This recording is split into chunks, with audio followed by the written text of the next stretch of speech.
Hello, thank you for tuning in. My name is Akasha, and this is my first video about Finding Nemo, the Disney movie. I'm a big fan of Disney movies, and I'm really good at the subconscious meanings and interpreting why you watch this movie, what attracted you to this movie, and things like that. So let's get started. Nemo is symbolic of the inner child. Marlin is symbolic of the divine masculine energy, the logical, analytical, disciplined, routine wave. And Dory is the intuition that never fails you. And even if you get into some stuff, you're still, one door closes, and that's really a very fortunate thing for you because that's your way of your higher self's ways of protecting you, right? So it starts out the movie with Marlin and the divine masculine and Nemo's mom. I can't remember her name. I wish I could remember it, but uh her name is Nemo's mama, right? And to me for now. But if you know, just refresh my memory. So the Dory doesn't come in. Why am I saying Dory? I'm so nervous. I don't know why I'm so nervous. This is my first video of making this, but I just feel I really enjoy, decoding movies. So the big lesson was for, I think the lesson was more so for Marlon and not anyone else. However, he goes through a traumatic experience, and when you go through a traumatic experience, he lost his wife and all of his children, all of his little fish babies. I don't know what fish babies are called. All of his the eggs, except Nemo. Nemo was able to survive, and he was the lesson. He was what he needed in this movie, right? So Dory, so Marlin wants to shelter and protect Nemo and doesn't want Nemo to get into any trouble. And by him doing that, he doesn't allow Nemo the room and the space to grow and be himself and feel like he can make the right decisions and trust himself because his father sheltered him so much and didn't want anything to happen to him. And nothing, Dory said it, if you don't allow anything to happen, good or bad, he's not going to do anything. Like, what is he going to do with himself, right? Like, how is he going to experience the sea, so-called life, which is the ocean? And I would like to consider like this whole world an ocean. If we're an ocean, there's so many different oceans, and bodies of water, right? And I'm going to stay on topic. I'm nervous because, like I said, this is my first video, so you have to excuse me. I don't know how to edit and stuff like that. But um, so Nemo goes with his friends, and just like not peer pressure, but just hanging with your friends and finding yourself. Nemo had to find himself, as well as Marlin had to find himself. So Nemo ends up getting himself captured, and now he's in the fish tank, right? But Marlin, like a father, will go through hell and high waters to protect his son, to love himself and his son. And Nemo, uh, Nemo meets, other fishes who I would consider, when I seen the skull, I was like, this might be an ancestor, or even if it's not an ancestor, they were brought together for a reason, and Nemo had to learn himself, his abilities, and also Marlin. So then Dory comes through as she's looking for her. She doesn't know. She's her intuition. It doesn't have any memory. It's just your intuition, the trust and factor. And if you notice in the movie, Marlin is the logical, analytical side. So you would say, I believe that's the left brain, and Dory would be considered that feminine energy. You could say an angel sent by the mom, right? Because Dory helped Marlin, and Dory had no fear because she just trusted so much. You know, her memory wasn't well, but she trusted. She had no fear. She came up against the sharks, you know, who were fish are friends, not our food. And you would, it's just the role. And here's another thing: the clownfish, marlin is a clownfish, and the sharks are supposedly dangerous, and they eat other fish and they eat other mammals, including humans and things like that. So that goes to show me as well that, like, because of you're expected to do certain things. Like Marlon was a clownfish, so everyone expected him to be funny, but it was just like, no, I'm me. Just because I'm a clownfish doesn't mean that I'm gonna be funny, right? And the shark is like, just because I'm a shark doesn't mean I'm gonna eat everything that, you know, fish and humans and other things that they eat, right? I love when they make fun of the dolphins, like, oh, I'm a little dolphin, I'm so oh, oh, but you know, things that are not, you know, not in our nature. That lets me know, like, you know, there's things that that's just in your nature, and things that you nurture. Like Marlon became funny because he just became funny. You know what I'm saying? Maybe he was born to be funny. However, he still had to go through what he went through to appreciate, and, you know, to go on that journey and things like that, right? To appreciate who he is. And as far as the shark who ended up smelling Dory's blood and going after, I'm having fish tonight. That's the story of my life. I love fish, but I digress. And he went back into his into that, who he who it is in his nature, but he still fought against that. You know, eventually in the end, when he comes back with Dory's, I'm sorry if I'm all over the place, but in the end, when he goes back and he's like bringing Dory and, you know, people, the little other fishes and the octopus and things like that, the octopus inked on herself. I just love that movie. I love Disney movies. I'm a big Disney kid at heart. I'm not gonna tell you my real age, but I'm definitely not a kid. But my inner child just loves Disney movies, and just, you know, feeding my inner child. And obviously, you, like, your inner child loves Disney movies as well, right? So Dory, it goes along with Marlin to find Nemo, and they go so many different places. But at the end, Dory was still, you know, because of Dory, Marlon was able to get to where he was, because he was too logical, because he was too analytical, because he was too routine. He had to trust Dory, and in the end, he had to trust Nemo when all the fish swam down, and he was able to save all of the fish as well as Dory, because Dory saved him, right? Saved Marlin and him, right?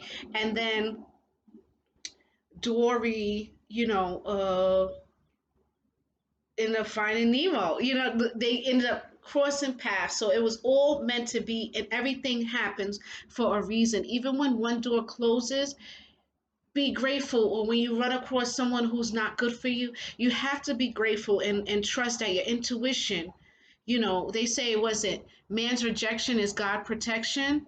You have to trust that your intuition, which is given a gift from God, you know, or whoever you believe in, the universe, the cosmos, the ancestors, whoever you believe in, Jesus, Muhammad, it's a gift to trust your intuition, to trust your gut instinct, and to not have any fear. And that to me was the moral of the story, as well as having a good balance. You know, even when Dory and they ended up in the whale, and they were talking whale, and that part brought me to tears, because Dory was um, Marlon told Dory, well, how do you know? And she was like, I don't know.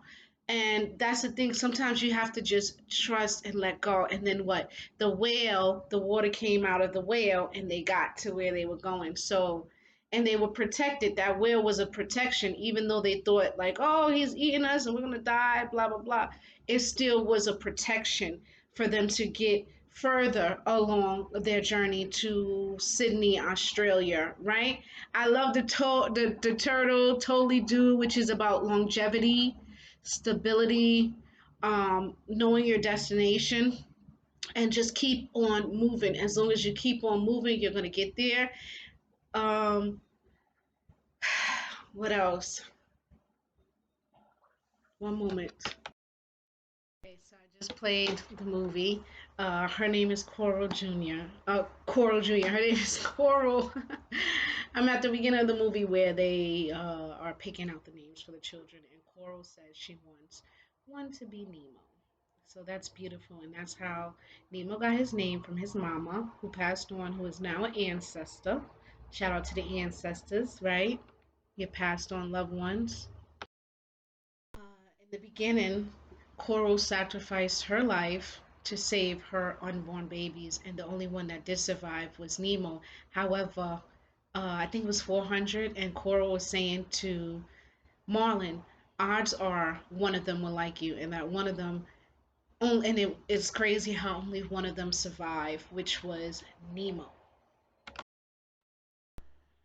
I also want to take into consideration that Nemo would not have gone and touched the boat and been captured had his father not, had Marlin not come along and say, kind of rain on the parade and be overbearing. Just that worried, parent that, some parents are, what do they call them? I don't know. I don't have kids, but my inner kid knows. This does not concern you, kids. And you're lucky I don't tell your parents you were out there. So, yes.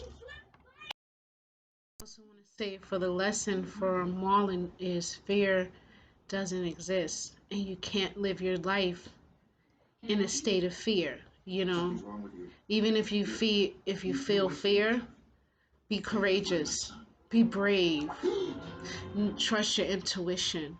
It's okay. We all have a little fear, you know. Um, Bruce is the shark that is fearful, and that's the first interaction that Marlon has with. Uh, well, no, Marlon has come across a lot of fearful situations, and I guess him seeing his Coral, and was it 400? So it would be 399 of his fish egg babies um, be guzzled up by a shark. Yeah, that, and then the first thing he comes across is a shark, which lets me know, like, okay, you know, your fears, if you harbor on them too long, they will manifest. And he manifested a shark. However, the shark wasn't anything to be afraid of. You know what I'm saying? The shark actually helped push Marlin into the direction of finding Nemo, right? So that's that. Right. So the sharks and Dory, they have to come up with a mantra, affirmations to remind themselves on the daily and maybe even throughout the day about not doing what's in their lower nature and overcoming what society and other people think of you or fear of you, not feeding into that, not giving into that. And this movie has so many great jewels and gems and lessons that is just so beautiful. And I love Disney movies because I can relate. In my mind, I'm a mermaid. I'm a Pisces rising. I know I'm human, but my Pisces rising mind goes off, and I'm like a little mermaid swimming in the ocean. And maybe that's another reason why I love this movie so much. I don't know which one I love more, Finding Nemo or Finding Dory. I'd probably say Finding Dory, which I'm going to decode next. So stay tuned for that. Please like the video. Please subscribe. It seems like they're in an AA meeting. Sounds like they're in the AA meeting as the Sharks and Dories get together, which is really cool because it's just like, okay, whether you are addicted to alcohol or any other things or any negative behaviors, it's okay to admit it and to work on it. Create your mantras, do your affirmation, do what you need to do to be the best person that you can be, operating in your highest vibration, in your highest nature, not your lowest nature. Escape. It's spelled just like the word escape. It's funny. That cracked me up. Escape. It's spelled just like the word escape. Oh my gosh, you gotta love Dory. I mean, seriously, if you don't love Dory, you gotta get in tune with your intuition and you gotta just be able to have a chuckle and a little laugh at yourself because it's really healthy and very refreshing. So just not take yourself so seriously. That's the thing. Dory did not take herself seriously at all. You know what I'm saying? Uh, yeah, she didn't take herself seriously. It's hot. It's beautiful outside. It's hot. Fast forward now. Let's fast forward to now. Nemo meets Gil as well as the other fishes, but Gil is from the ocean himself, and he has a bad a fin just like Nemo. And Gil is teaching Nemo to trust himself and to think. When Nemo got stuck in the pipe and everybody wanted to rush and save him, Gil came out and said, save, think about it. And Nemo gave the excuse that he had a bad fin, and there is no excuse. You know what I'm saying? There's no excuse for if you have any fear or anything like that. It's okay to think about it, but there's no excuse to do what you want to do. Like I started, I'm gonna tell you like a little snippet about me. I started changing my diet and I wanted to walk. However, I there's no parks around me, but there is a park around me.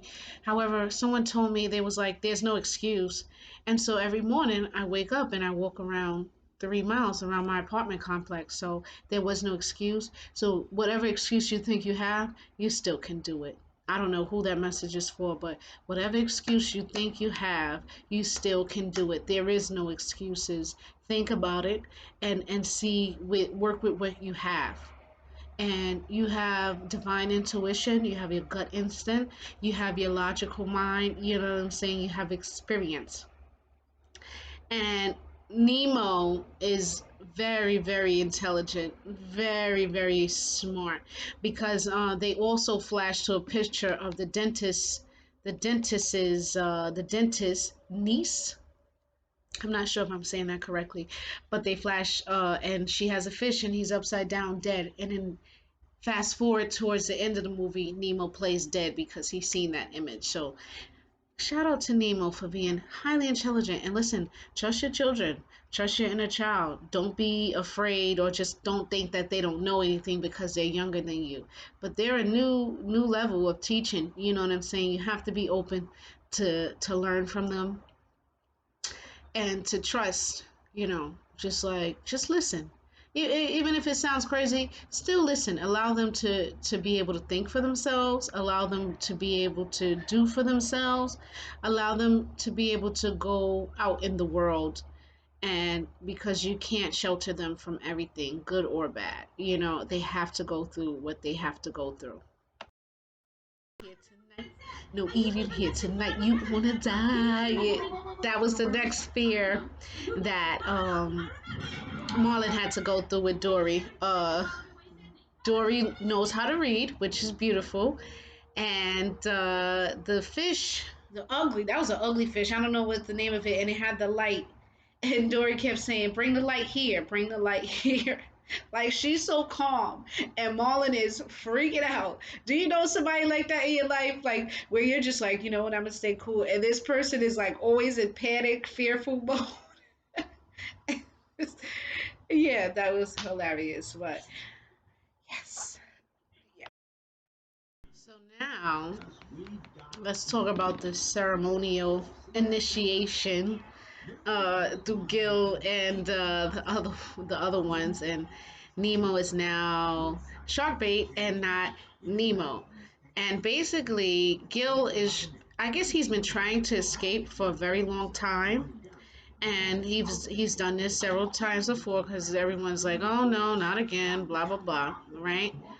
However, I feel like he's seeing an opportunity in Nemo, but the opportunity is coming from selfish intentions and not from a loving intention, which is he's going to end up seeing that it's not from a genuine place, which, if anything is not coming from a genuine place, something is always, things are bound to go wrong because the intentions are so low vibrational and impure that it's too low vibrational, and Nemo is a high vibrational being, and I feel like he's definitely protected. Absolutely. Even the ceremony things that going on. Yeah. And see, um Marlon is trying so hard to get to his son, and he's learning himself in the process, which is a beautiful journey. When you learn yourself and you can do self-reflection, and you can be a bigger, better person. So the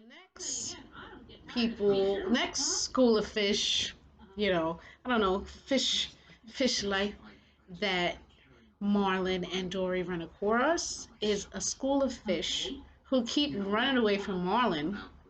I don't know if it's because he's in a state of fear, anxiety, so his vibration isn't high enough. But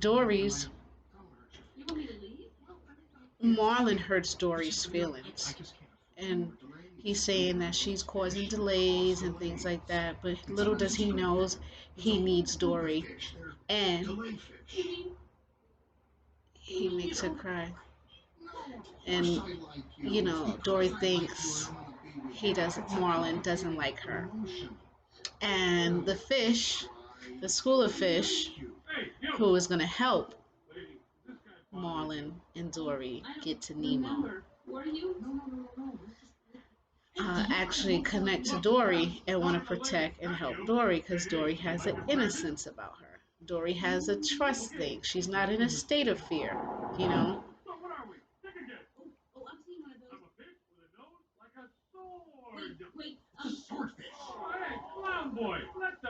Yeah, see, they're really kind to. Oh, it's on the tip of my tongue. Lobster. Saw that. What?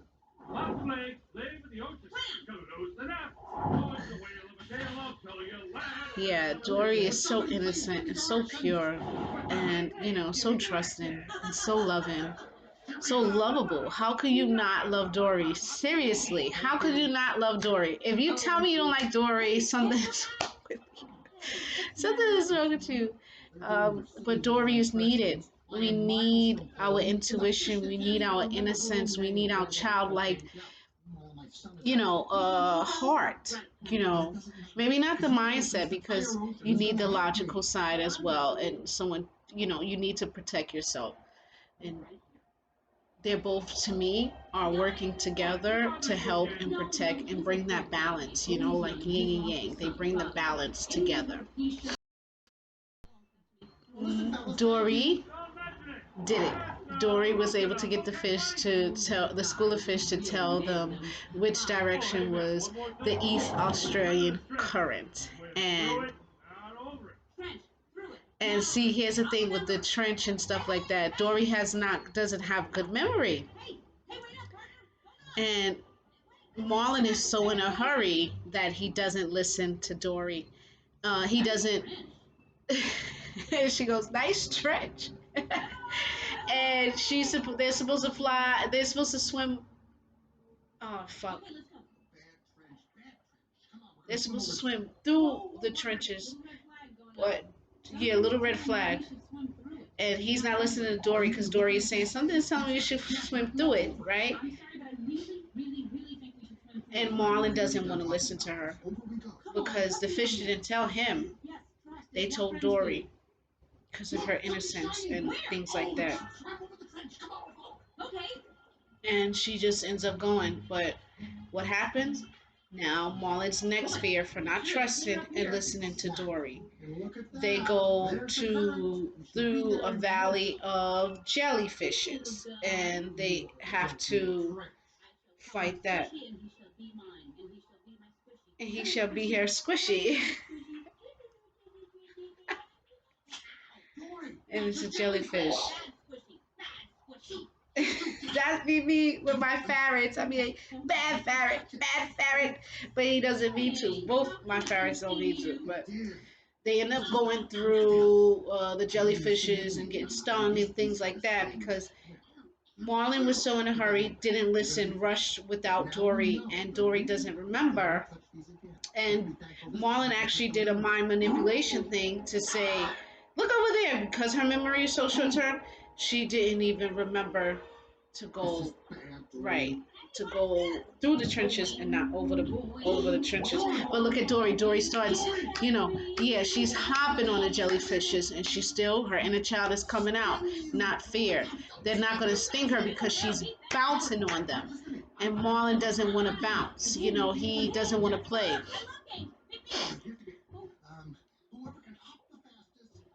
Well, now Marlon has to use his logical side and use a manipulation for a good thing to save both him and Dory from being stung to death. So now, yeah, Dory is now, she's like, wee, having fun, hopping through. So that's about, getting through it because you didn't listen. But either way, they're still being guided. Marlon is still being guided by Dory because she's his guide, his inner GPS. And even though he doesn't always agree with it, just like us humans, we don't agree with it, you have to go through the process. You know what I'm saying? And yeah, so they're enjoying it, but, things happen. And Dory ends up getting, left behind. The clownfish one, which is Marlin. But he ends up, Dory, just because he didn't listen, he didn't trust. So trust your inner child. Oh, Dory. Marlon realized he needs Dory, and he keeps telling her to stay awake and remember, because he still needs Dory. He needs his intuition. You can't be so logical. You need intuition. You need your gut instinct. You need your inner GPS. To the first attempt of Gil trying to get at sharkbait Nemo to help to escape, um, you know, Nemo is so brave and courageous, and everyone is so protective of him. But Gil is still a little bit, Gil is a little bit tough on, he gives that tough love, which tough love is beautiful. Tough love is a part of growth, and it's like, you can do this. Go ahead. So now Marlin and Dory meets up with the turtles. Let's talk about when they meet up with the turtles. How cool is that? And they're Australian turtles, dude. Totally. Love it. I love it. Hurling on the shell, dude, okay? Just wax it. I don't know if that's not a good accent. But y'all get me? Crush is the turtle's name. Crush. And he's getting to the EAC. He made it. He made it. He made it. And where's Dory? Dory is probably like having a good old time. I think Dory is playing with the kids, which is the innocence, the youth, that fearless, intuitive, nature, of us human beings who still have our inner child, who hasn't lost touch with our inner child. A lot of people lose touch and they're too logical. They don't want to they don't want to trust their intuition. They don't want to trust their gut instinct. So they're going through the East Australian currents and righteous. When Dory is on the back of the turtle, playing, counting with the kids, I guess she's playing hide and seek. Nemo, Marlin, I feel that was a humbling experience to him because he actually apologized and, he realized how much he needs and appreciate Dory. And regardless of what he believes, they're a team. They have to work together. And as soon as he accepted, the better things will be, which will happen in Finding Dory. Marlon asks, oh gosh, what is his name? The turtle. How do you know when they're ready? And he said, you never really know, but when they know, you know. So that's a good lesson to take from this movie as well. Curious how word travels. The little turtle Squirt told all of these different told one shark, one fish that told another fish, that told a crab, that told this, and it got back to the seagull. And so word travels, and the seagull, you know, ends up talking to Nemo about that. You know what I'm saying? Well, telling Nemo. We'll get to that. The gossip starts amongst the seagulls, and he's like Nemo, and Nemo. So I don't know if that's a pelican or a seagull. I think the seagulls are the one that's like mine, mine, mine, mine. I should know this. Let me see. Is you know what I mean? But I'm gonna just double check. Okay, let's see. Is he doing okay?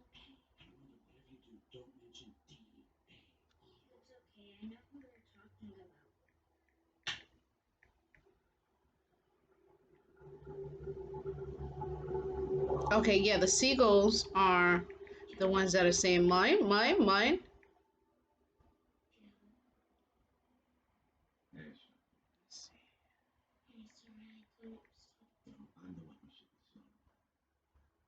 Yes, it's a pelican. So my intuition was beeping. I was right. Yes.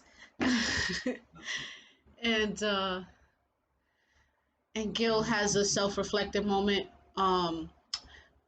That he couldn't get back to the ocean, but he also couldn't help Nemo find his father, and he's able to say, I'm sorry, and that's very brave and courageous and mature to be able to say it. I was wrong. I'm sorry. Shouldn't have done it. My intentions were not pure. It happens. It's okay. Pelican comes and tell you hear the birds in the back. When the pelican come and tell Nemo, Sharkbait, what his father was doing, Marlin, Nemo didn't believe because he said my dad he's scared of the ocean, But yeah, it's beautiful. And so like this part makes me want to cry too, cause now there's a father who's looking for his little boy. That shark bait is like, you know what? I'm gonna help. I'm gonna get out to the ocean. That gave him even more courage and motivation to, yeah. And they're all like panicking to get, to help him, but he still has this within him, this innocence, this non-fear, and it took guts, says Gil. And it's just a beautiful thing to learn the lesson. And I hope I'm not doing too much. Like I said, this is my first video, so 33333 is just what I seen. So you might be seeing 333. Yeah, I hope I'm not doing. So now they're all working together to come up with a plan. See, Nemo did it for him the first time. He didn't do it for himself to like put the pebble inside of the fan thing that's in the fish tank and to make it dirty. Excuse me. So yeah, it's beautiful. Nugget when Crush tells Marlin that he's 150 years old. So sea turtles can live up to be maybe over 150 because he's got, in my mind, in my little ocean world, Crush got a lot more years to live. So I say they live over 150 years. Now I am going to talk about the part where Dory and Marlin are talking in their whale voice to get directions from the whale. They end up in the whale, and as they end up in the whale, that whale is what's leading them to closer to Sydney. So no matter no matter what you're going through, and what happens, like if you're driving and something happens, just know that everything is happening for the greater good. You know what I'm saying? You may not be able to see it, but it's all happening for the greater good, which is a good example of when Dory was speaking whale and she's like, let's ask someone for directions, and her and Marlon are speaking whale. And then yeah, the trill come through, and they're like, swim away. And then Dory and Marlon get swiped, caught up in the mouth of the whale, and the whale shoots them through their blowhole. But like I said, the biggest lesson that I learned from that was when Marlon told Dory to trust. Marlon was in the whale and he was panicking, and panicking never solves anything. Panicking never helps anything. Tell me one time that you've panicked and not stayed calm and everything worked out. No, you have to stay calm. And even if you, excuse me, y'all, even if you have to go within and talk to yourself and calm yourself down, because there's times where I have to do that to myself where I'm like, you know what? You can do this. It's okay. It's scary, but you're gonna get through it. Your inner self talk will reflect it and help you. It'll build you, your strength, that foundation. So yeah, I really appreciate that part of the movie when Dory, told Nemo to let go, and Dory's like, I speak whale. And I think he's telling us to let go. Intuitively, she was right. Let go so I can, you guys can come out of my blowhole. So she obviously was right. Yeah. All right, now talk about it. Y'all better listen. Y'all better pay attention. Well, you can't never let anything happen to him. Then nothing would ever happen to him. That's my part right there. You can't let anything, Not much fun for little Harper. Little Harper. She can't get his name. Yo, I love you, Dory. You can't even get Nemo's name right. Or look, not much fun for little Harpo.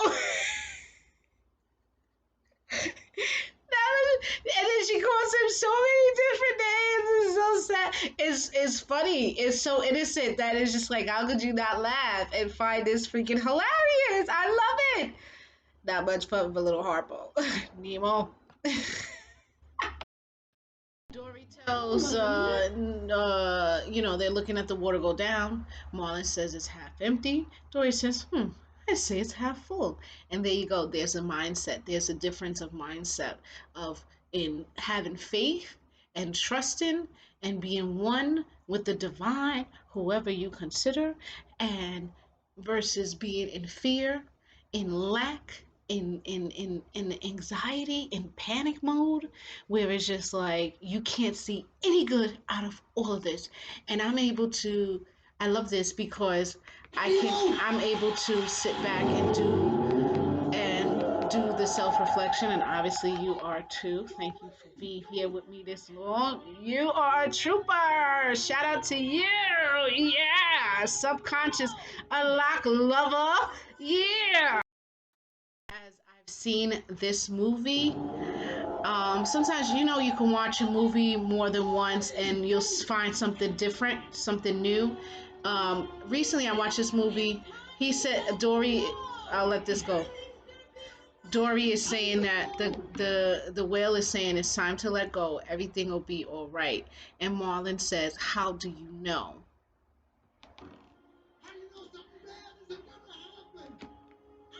She doesn't, right?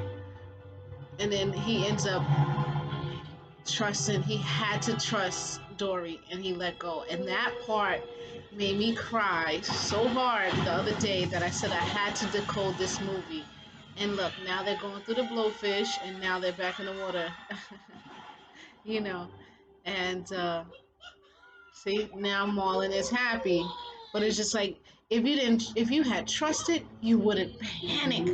The journey would be a lot better had you just trusted Marlon But then we wouldn't have a movie, right? All right, let's get to it. The heat of the night, as the fishes were sleeping, the dentist cleaned out the tank and put in a whole new, was it aqua self-cleaning, self saltwater purifier for the aquarium fish.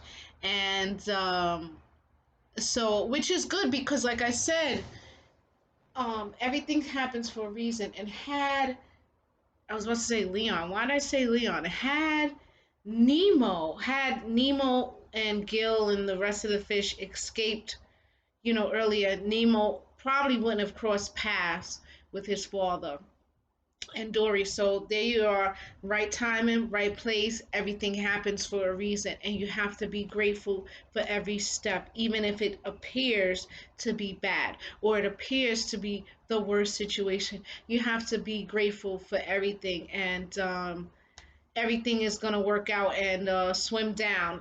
This is where, Gil and the rest of them learn, teach Nemo to swim down. See, Nemo is very intelligent and he's learning very big lessons, and they taught him to swim down. So later on, in the movie, blah, blah, blah. So, yeah, oh man, I mean, how can you not appreciate and love the lessons and the beauty? And oh my God, Darla, the rock and roll girl, they are petrified of her. 'Cause she was a little terror. She is a baby kid. She is a terror. Excuse me. Yeah. So let's go. Duck. It's not an eagle. Ooh, ooh, it's not a duck. It's not a pelican. Oh, I'm gonna just stop. All right, y'all know what I'm saying. It's not a duck. It's a pelican, and it ain't a seagull. My, my.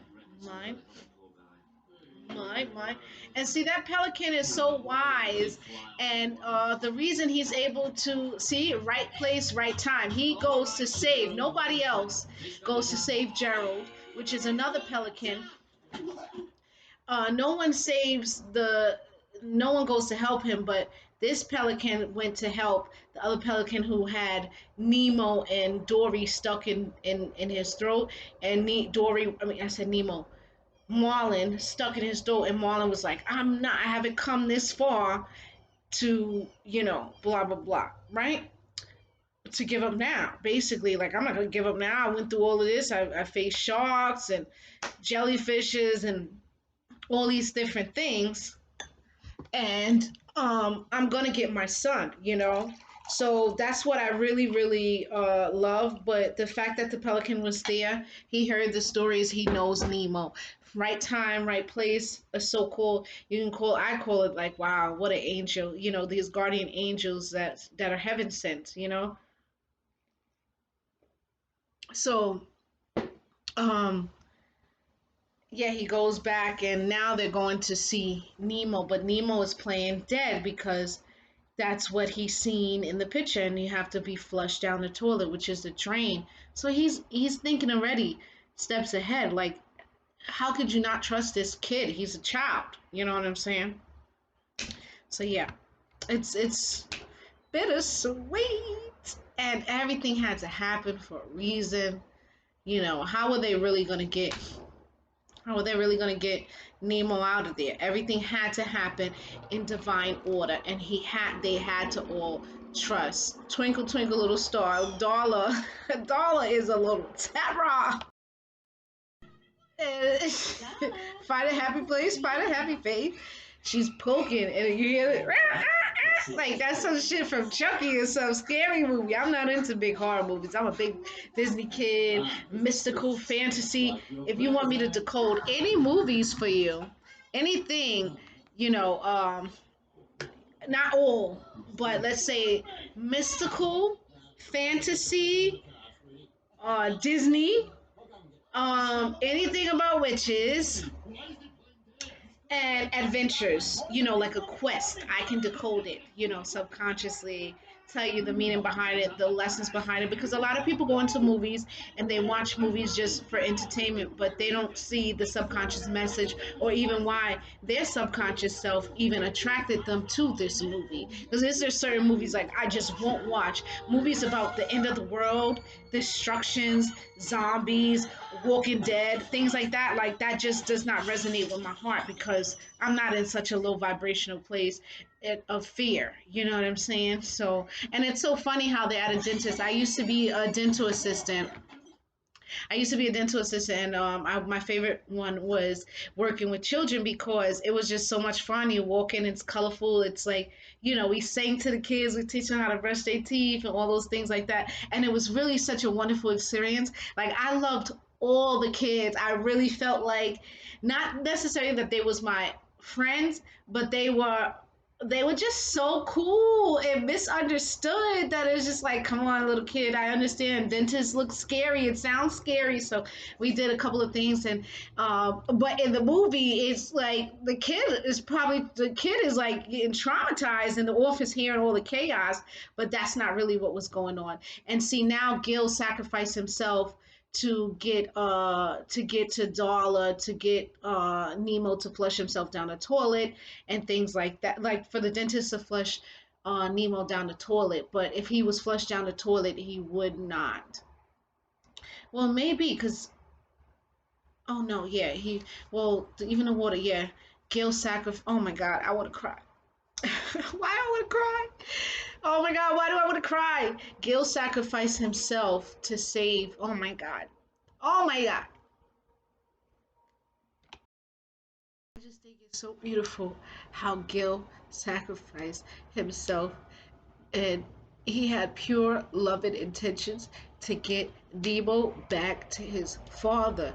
And, you know, I think that was just so beautiful, and he still ended up living, but, you know, whatever. Uh, but just that self-sacrificing, energy that's not, which is Pisces energy, which is the fish. Excuse me for scratching. Excuse me for itching. I should have paused it and, got back to it, but they did everything that they could, and uh, Marlin thinks, Nemo's dead. Dory thinks Nemo's dead, but Marlin ends up telling Dory, you know, he appreciates her, but it was all for nothing. But really, it was for something in the end. And Dory needed to stay behind in order to get up with Nemo because Nemo would have probably went through shit if he had, if Dory and Marlin stuck together. So you see how everything works out, because who knows what would have happened to Nemo had Dory not still been there. And Dory is now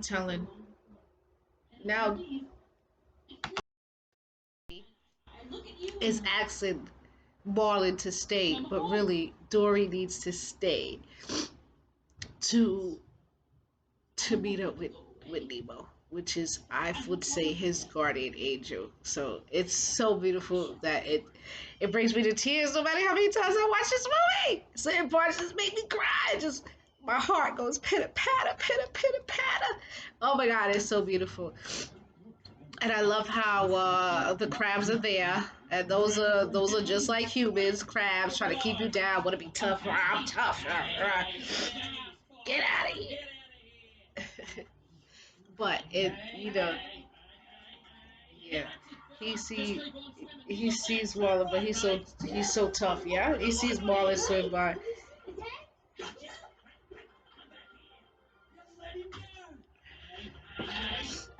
but then they end up fighting amongst each other. Hey, you let him go, blah blah blah. And Nemo would have been able to find his mom. Excuse me, y'all. Find his father. Excuse me. Listen, I got a crystal in my chest too. It's a good crystal. Good crystal. So that's what was there. But yeah.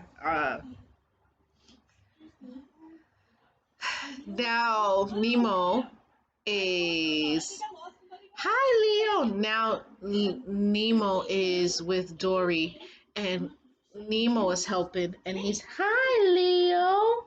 Hi, look at my Leo. This is my Leo.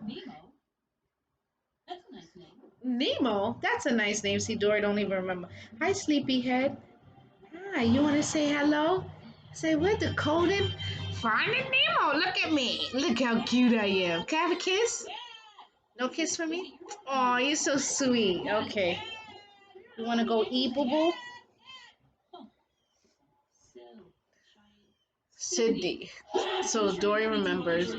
And let's see how much more minutes we have left in the movie. 17 minutes, but this video ain't gonna be 17 minutes. So Nemo was dead. You're not dead. Your father. Yeah. So Dory is so happy to meet up with Nemo and remember that Nemo's father is looking for her. And Dory had to use her intuition. She was like, "What? You want to be?" See, that's when Dory had to be mean. That was her mean side. She took the crab and you give it to the seagulls, and the seagull, mine, mine, mine. So now he told them, and so now here's a part for Nemo to teach Marlin what he knows and that he can trust him, that he's brave, he's courageous, and to allow him to be free, allow him to be a child and still make his own decisions, make his own mistakes, learn his own lessons. You know what I'm saying? We can't shelter and protect our children as much as we want to. And now Marlin and Nemo are back together, and Dory gets trapped with the other fishes and she's not able to escape. But because Gil showed Marlin the swim down technique, wait, Gil showed Nemo the shark bait. Let's call him shark bait, according to Gil. That's his nickname, which is beautiful. Don't we love pet names and nicknames? Only from those we love, not from some random people. And so Nemo goes in without fear and he tells his father to trust and he teaches him to swim down. And oh man, this makes me want to cry. Why? Why? My Pisces rising wants to cry. It's just I get so emotional because it's so beautiful. At the same time, I just love the beauty of the lessons, the adventures, the quest, all of those things. I really do. So he's teaching his father. Now his father has to trust that Marlin has to trust Nemo to save Dory because Dory saved him and helped them get back together. You know what I'm saying? So swim down, and oh man, so beautiful. So they swim down. Just keep swimming. Just keep swimming. Whatever you do, you keep on moving in life. No matter what's going on in your life, what you're doing, you keep moving. You don't stay stagnant. If you're crawling, keep crawling until you can walk. If you're walking, keep walking until you can run. If you're running, keep running until you get to where you're going. And even then, just jog. You know what I'm saying? Just jog. And if you're driving, just keep driving. Just if you're swimming, just keep swimming and have no fear. And because of all three together had no fear. Um, which was a beautiful lesson in trusting your intuition as well as it's of course we need the logical analytical stuff, you know what I mean? We need that. And Nemo sacrificed himself to save, well, not really sacrifice, but all of these things, these beautiful things that happen due to the fact that Nemo had experience, and Dory had her intuition, Marlin had his logical discipline side. It's all so beautiful, all so beautiful. And thank you guys for staying with me, watching the movie. Like I said, this is my first video. There are many more to come. Um, I am actually going to do, the next video I'm going to do is Finding Dory, the lessons between that. And, you know, we're going to just decode that subconsciously and why you attracted that into your life. Are you too disciplined? Are you too logical? And are you too logical? Are you too rational? Are you too analytical? And you don't trust Ooh, I got hiccups, y'all. So, um, yeah, it's such a beautiful movie, and I thank you for staying with me, for watching this long. Um, Maybe the next video. Oh, got hiccups. The next video will be shorter than this. Oh, yeah. Totally. Yeah. I mean, yeah. Look at Bruce. Bruce came with his three friends, and and look at Dory. She made friends with the most fiercest, scariest creature in the ocean. What you talking about? What you talking about? What you talking about? Fish are friends, not food. I can't take that serious, cause I love me some fish. I really do. Steam it, stew it, bake it, curry. Did I say curry? Curry is my first one. So thank you very much. And remember, rip it, roll it, and punch it. Punch that subscribe button, hit that like button, share this video if you like it. Check out my website. And I'm out. Take care. See you in the next video. Mwah.